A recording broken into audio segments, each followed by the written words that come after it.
বাংলাদেশের দক্ষিণাঞ্চলে খুলনা বিভাগের এক ঐতিহাসিক শহর বাগেরহাট। বহু বছর আগে এই অঞ্চলটি পরিচিত ছিল খলিফাতাবাদ নামে। এটি গড়ে তোলেন একজন মহান ধর্মপ্রাণ সেনানায়ক, নাম খান জাহান আলী রাদিয়াল্লাহু তাআলা। তিনি শুধু শহর নয়, গড়েছেন অসংখ্য দিঘি, মসজিদ, রাস্তা এবং স্থাপত্যকীর্তি। আজও টিকে আছে বাংলার ইতিহাসের গর্ব হিসেবে। আজ আমরা এসেছি বাগেরহাট জাদুঘর দেখতে।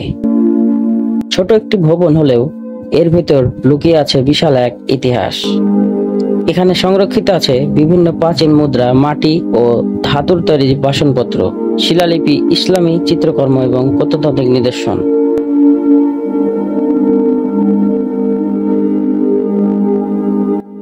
প্রতিটি জিনিস যেন সাক্ষী দেয় শত শত বছর আগের এক সভ্যতার।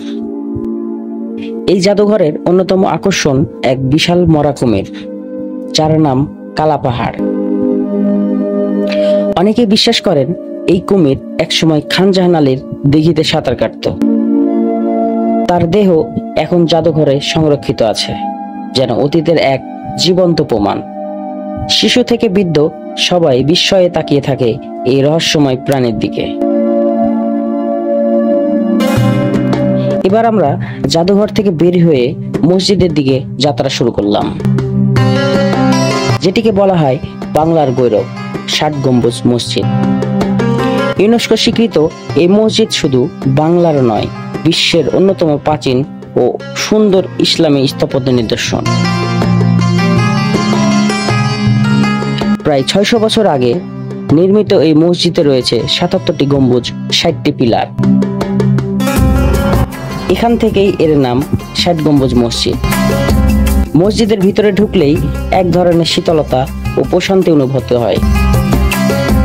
আলো ও ছায়ার খেলা, ইটের দেওয়ালের কারুকাজ আর সেই প্রাচীন স্থাপত্যের সৌন্দর্য সবকিছু মিলিয়ে মনে হয় যেন সময় থেমে গেছে।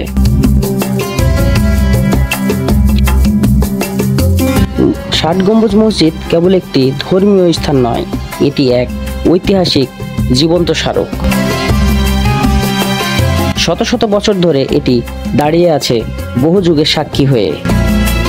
এখানে এলে বোঝা যায় ইতিহাস কেবল বইয়ের পাতা নয়, চোখের সামনে অনুভব করার মতো এক বাস্তবতা।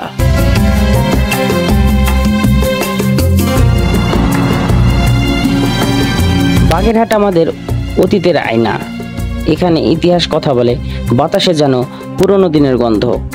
যে একবার এখানে আসে তার মনে গেঁথে থাকে এই শহরের সৌন্দর্য ও কাহিনী।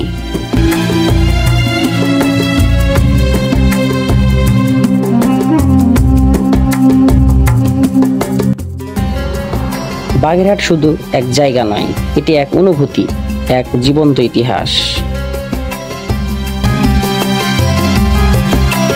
আপনারা চাইলেই বাগেরহাট জাদুঘর এবং ৬০ গম্বুজ মসজিদ ঘুরে দেখতে পারেন এবং মনের অন্তরে শীতলতা অর্জন করতে পারেন।